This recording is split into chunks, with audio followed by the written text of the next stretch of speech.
Hey everyone, it's Arlette Hardy, blogger and joy strategist from chasing-joy.com, and I am here to give you guys my induction labor and delivery story. So I know I already posted the vlogs that I did while I was getting induced and after delivery. But I wanted to do another video to just like talk about what happened. Um, Honestly, I wanted to talk about it because I've really been struggling to come to terms with what happened. My labor was, well, I guess I should not say the labor, but I guess my delivery, the pushing part of the labor was very traumatic for me. And honestly, it's been hard to kind of get over. Um, so I wanted to talk about it because um, maybe some of you can relate, or maybe someone might have a similar situation in the future and know what to expect, even though everybody's labor and delivery is different. Um, so anyway, I'll start kind of from the beginning. Hopefully this video won't be too long.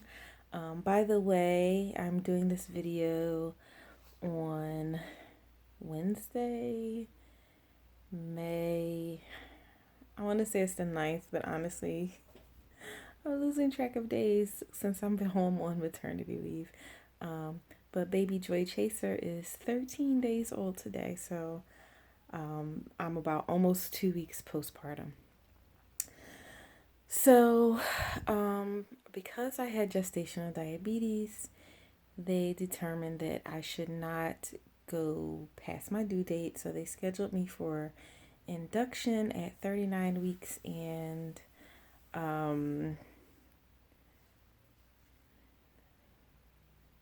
3 days, 3 or 4 days, depending on how you calculate it. So I went, back up a little bit. I actually wasn't upset about the idea of induction. It actually made me feel kind of calm to know that if nothing else happened, there was like an end date in sight. So, and I knew inductions could take a couple days. So my last prenatal before my induction, they checked my cervix and I was only fingertip dilated, and I think they said 60% effaced. So my cervix was shortened by 60%, and or shortened to 60% from, actually, I don't know. I don't know if it was shortened 60% to 40 or if it was shortened by 40% to 60. Either way, it was shortened. But I was only fingertip dilated, and I'm assuming you all know you have to get to 10 before you can like push a baby out. So the days leading up to the induction, I was trying to help things along. If you followed me on Instagram or Facebook, you saw I was like going for walks, and I was bouncing on the fitness ball all the time. And then I started eating dates because someone that I followed on Instagram had eaten dates, and they said that that helped their induction go very smoothly. So I was doing all the things. So hoping that by the time I got to the induction appointment, I would be further along in terms of dilation. So on the day of the induction, my cousin picked me up. They told me to make sure I eat first because they don't really let you eat during induction. So we went to IHOP, and I was going to get like pancakes and everything. And I did get it, but then I decided to try and not go like overboard. And I got the sugar-free syrup, and I made sure I had protein with it just in case, because of the gestational diabetes. So I was under the impression that I would, I was done with all that because I was going to be induced. So get to the induction, get checked in, and the first thing they tell me is they'll be doing my blood sugars every 2 hours. So I was glad that I did not go completely overboard with the IHOP breakfast, because I didn't know they were going to be checking my blood sugars. Now, the day before induction, the charge nurse called me and walked me through everything, and she did not say anything about checking the blood sugars. She also told me that I wouldn't be like chained to the bed or anything until I got an epidural. So I brought my fitness ball with me because I figured I could like bounce around on it to help with the dilation. So when I got there and I got finally checked in the room and everything, and then they checked my cervix, and there was no change whatsoever from my previous prenatal, which was like 4 days prior. So I was disappointed. So none of that worked, including the dates, which were disgusting. That was the most disappointing thing, that the dates did not do anything because they were really gross. So then they explained that they were strapping me into the bed because they wanted me on a fetal monitor and for his heart and to measure any contractions. So I'm like, well, I thought I wasn't going to be stuck in a bed. And they're like, well, you can kind of sit right here, like right next to the bed. So basically I was strapped and stuck in the bed, which that part kind of sucked. So they decided the first thing they would do was give me, I feel like it was called server. Forgive me for not remembering. Servadil or something like that. But anyway, it was a pill that they put in to help me dilate.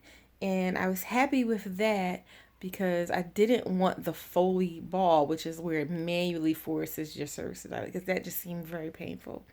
So they put that in, and they said they would check it in 4 hours. So they put it in, and then they checked it. It was longer than 4 hours by the time the doctor came around, and it had succeeded in thinning out my cervix. So I went from the 60% effaced to all the way thinned out, but I was still just a fingertip dilated. And so with my OB practice, there are like several different doctors that I saw throughout the pregnancy. So the doctor who was on duty then said that she thought they were going to, the next step, because I did at least thin all the way out, was to start the Pitocin. And so I was like, okay, great. So we're going to get this ball rolling.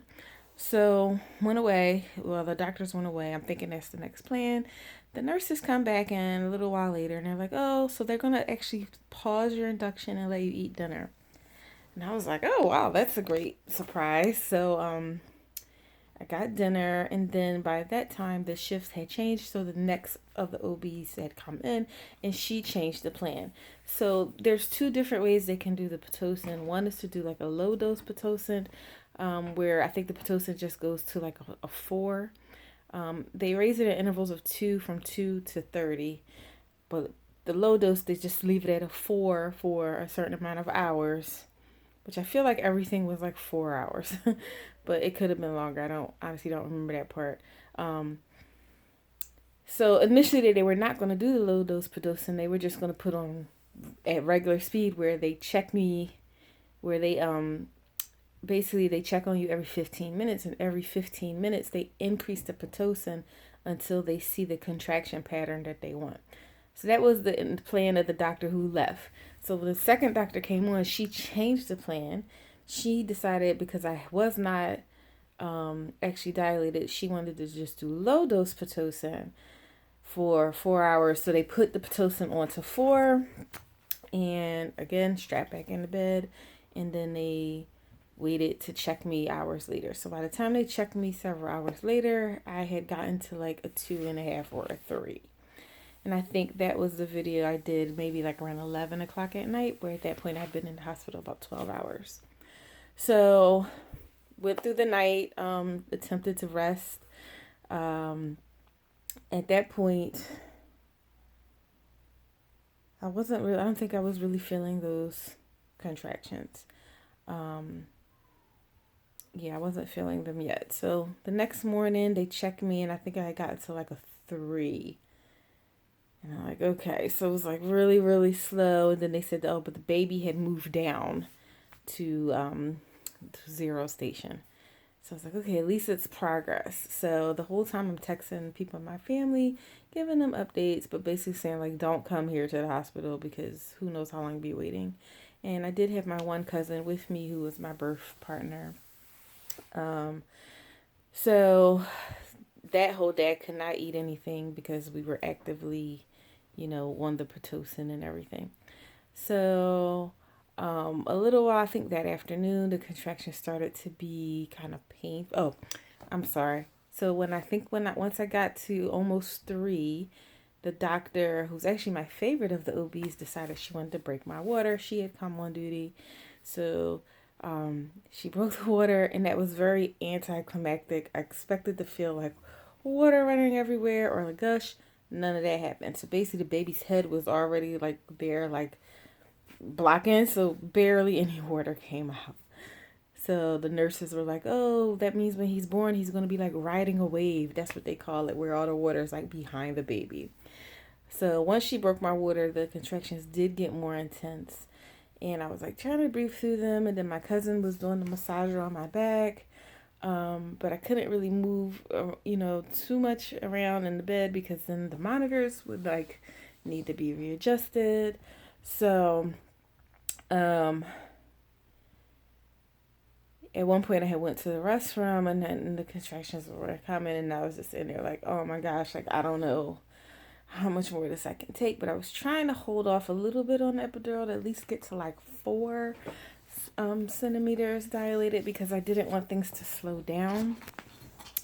But at that point I was like, yeah, I think like I can't take much more of this. So I went back and I told the nurses that I wanted, to get the epidural. And because it was during the daytime, the anesthesiologist actually came pretty quickly. So it was kind of scary to get the epidural because they're like, you can't move. And they let my cousin stay in the room, but she had to go to like the other side where she couldn't see anything and she had to be seated. And that's because some people do faint because the needle's so big. I didn't look at the needle or anything. So they wiped my back with like iodine, and then I had to like curl around the pillow that I was holding, which was hard because like I still had this big belly with the baby in it, and they like curl, which is hard to do. So the nurse kind of helped like push me over a little bit, and they had my feet up on this chair, and it felt like the stick where they like kind of numb the area, and then I felt the needle going, but it wasn't that bad. It was mostly just nerve wracking. So the epidural went in, and then I could feel that working pretty quickly to make the contractions not hurt. But then I was pretty much definitely bedridden then. They did not put in a catheter, but they would do like a temporary catheter to empty my bladder every 3 to 4 hours during the labor, which that sucked. And that sucked. I don't know, there's no other way around it. So at that point with the epidural, I did succeed in resting more. By the way, baby Joy Chaser is over in the corner. If you hear his little gurgles, hopefully he stays asleep while I'm recording. But yeah, so that was in the afternoon of the second day of the induction. So after a few hours, one thing. So once the epidural was good, and like, how you're laying in bed and you move your hand and you like kind of let your hand fall and like land on your body. So my hand fell and landed on my leg and I could not feel it. And it was so freaky because my hand, I could tell I hit myself, but I could not, like my legs did not have any feeling. So it was like kind of freaky. And I was like, okay, don't panic, like relax.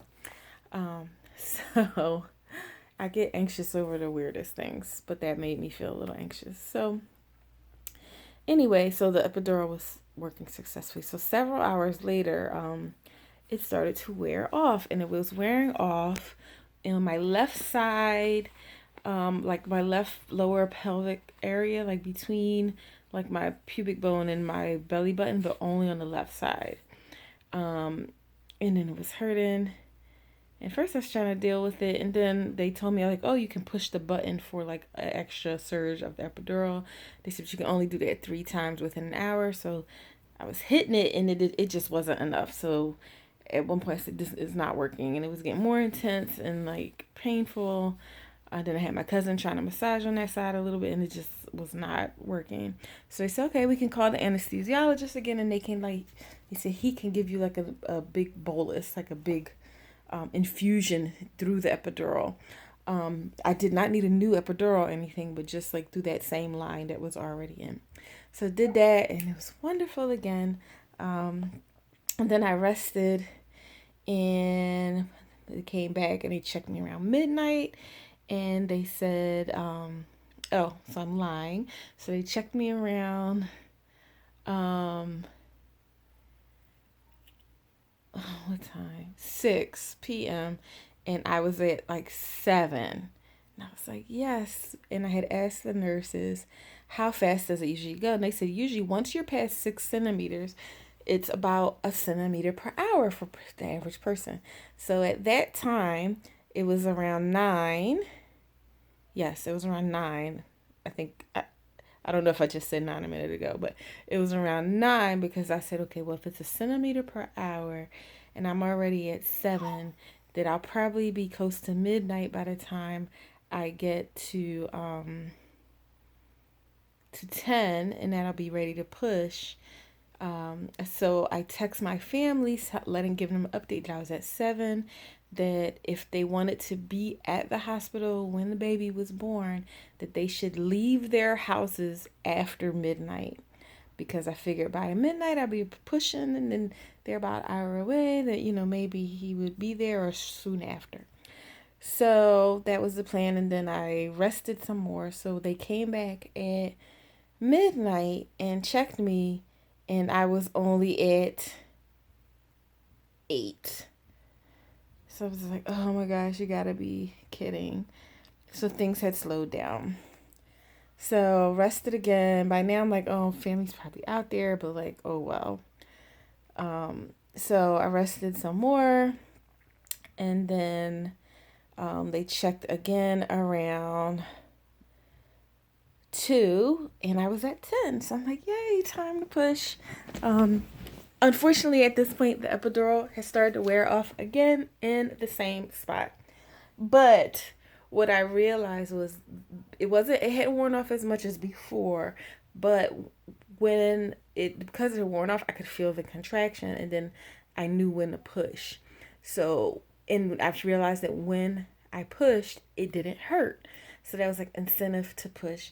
And all my friends who had kids had already counseled me to push as though I'm having a bowel movement, like the biggest poop you've ever had was what I was told to push, like to push there.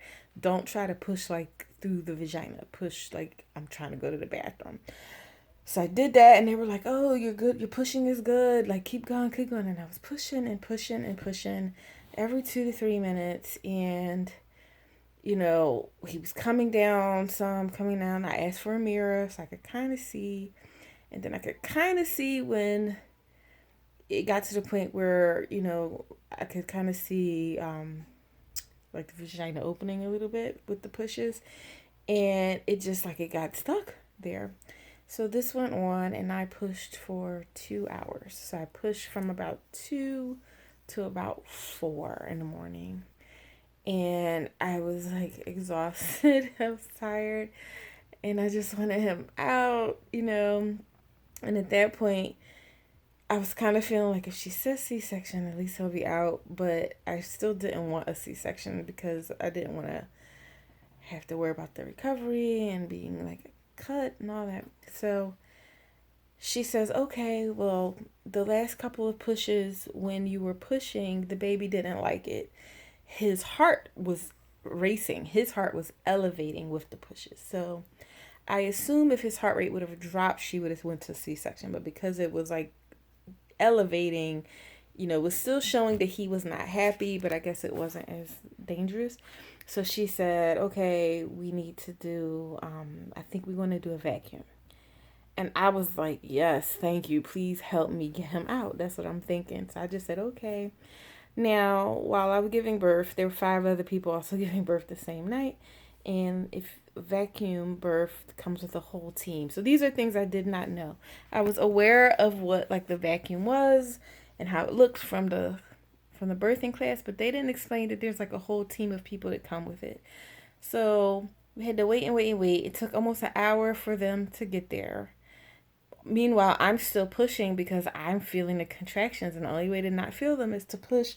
Plus, I'm hoping that he'll come out, and so I end up pushing almost a whole nother hour, and he did not come. So finally, the team arrives. It's like 7 more people in the room, probably about 10 people total, because it was already my doctor, there was already my nurse that was assigned to me, and my delivery partner, my cousin. So there's like 10 people in the room, which with more people, I'm getting more anxious. Um, and they say, oh, we have to move the mirror so they can, do whatever. And the doctor says, the baby probably come out in the first or second push. So, she has to stick the vacuum in. So that hurt, some because, like I said, the epidural started to wear off. It wasn't like terrible, like where I was like screaming, but it was uncomfortable. And so I push and, push as hard as I can. And they're pulling and he does not come out. And then they do it again and he does not come out. And then the third time, they're like, come on, push all you can, and I'm pushing. And so apparently what happened, what I didn't know at the time when I was doing the vlogs, was that his head came out, I guess, on the third push, but his shoulders were stuck.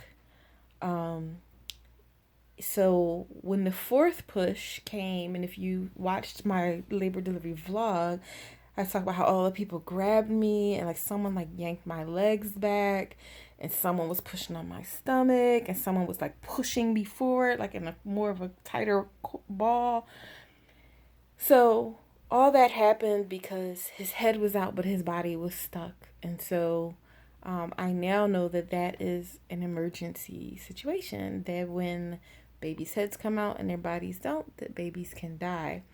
So that's why everyone, like, I felt like they attacked me. And so my feeling was that they attacked me and yanked the baby from me. Like, that's how I felt. Like, it felt so traumatic and upsetting.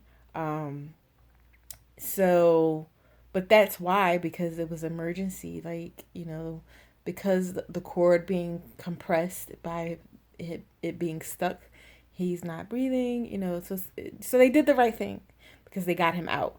So all that pressure on me and yanking him and pushing on my stomach succeeded in getting him out. But like I said in the vlog, it was so much pressure and so intense that I couldn't even tell he came out. And then he didn't cry right away, which was terrifying, but it probably was only like 30 seconds, if that long. But then he they took him to the side and I guess rubbed him or whatever, stimulated him a little bit, and then he cried right away. And he scored 9 out of 9 on his, I think it's called APGAR. So that's like all the tests that they see how well the baby's doing, like his color, his breathing, different things that they just naturally do. So that was good. And then I apparently continued to bleed. Your uterus is supposed to start contracting after, I guess, the placenta comes out. I didn't even feel the placenta coming out, but I guess that's because of the epidural. But my uterus did not contract, so they were mashing on my stomach trying to like force it to do it, like manually. So they're still, forcing, and they didn't bring me the baby right away because they were doing that. So I found, so basically I have more information now because when I got discharged, the OB that I liked the most was the one who did it. And so I asked, I said, what happened? Like, what actually happened during my labor? And so she did explain more. And I said, well, because the nurses were the ones who said the shoulder dystocia. And she said, well, yeah, what they said. She said, but it wasn't that bad. He was just a little stuck. So I guess it could be worse because the pediatricians checked his collarbones and everything, and he was fine. There was no injury to him. So I guess that's what they meant by could have been worse. Like he could have been like injured. because of being stuck. And he does have really broad shoulders. I can see that, when I look at him. And I said, well, they also said I hemorrhaged. She said, well, she said she personally wouldn't classify it as a hemorrhage. She said normal blood loss is about 500, I guess, cc's, I think is the unit. And I lost 900 cc's. She said, so, more than normal, but I did not need blood after. And they did test me. My iron was low, but my iron was low a little before the labor anyway. But I didn't need to get a blood transfusion or anything. So it wasn't that bad. But, my uterus did not contract right away. And then I had to get that shot that kind of forced it to contract, but then that gave me diarrhea. So that was quite unpleasant for like my first day. So yeah, it was like pretty traumatic. And honestly, I've struggled the last 2 weeks with kind of coming to terms with what happened, because I kept feeling like, why did they do that? Like, why did they rip the baby out of me? Like, that's how I felt. And I, like, you go into, I watched all these YouTube videos of labor. Like, I knew what it looked like. I felt like I knew what to expect. And I knew labor would be hard, emotionally hard, physically painful. But in every situation I'd seen, but then there's the moment when the baby comes out and there's a relief, and there's this beautiful moment. And like, I did not have that. I got my beautiful moment finally when they gave him to me, but like, him coming out was not beautiful. I didn't even feel it. And then when they took him to the side, like, I could barely see him, and he didn't cry, and it was terrifying. And I literally felt like they jumped on me and they ripped him from my body, and it was just traumatic. And I felt, very sad. I still feel sad about it. But having more understanding of what was going on, like, I'm glad that they did that, because ultimately, just get him out so that he's saved. And like, and the thought that he, could have been like lost or injured is still like heavy on my heart. But anyway, so that's what happened. And I'm sharing this not to scare anyone, but one, if you have, vacuum deliveries can be rough, and I never knew anything about them. So I'm hoping if anyone had a vacuum delivery and they feel like I feel, that they, don't feel alone, or that their feelings are normal. But ultimately, I still consider it a success, because I'm well and he's well. And I'll just show you him. He's sleeping. He's sleeping so nicely. And I know he's not on his back, but that's only because I'm right here watching him. And he sleeps better like that. We don't sleep like that at night.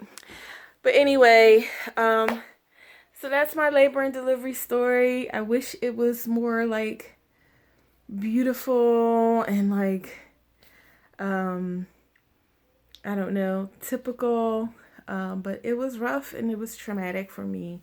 But like, I've kept it real with you guys all along, so I'll continue to do that in the future, and I'll continue to do that as I experience motherhood and try to chase joy while also being a mommy. So anyway, thanks for watching, guys. Bye.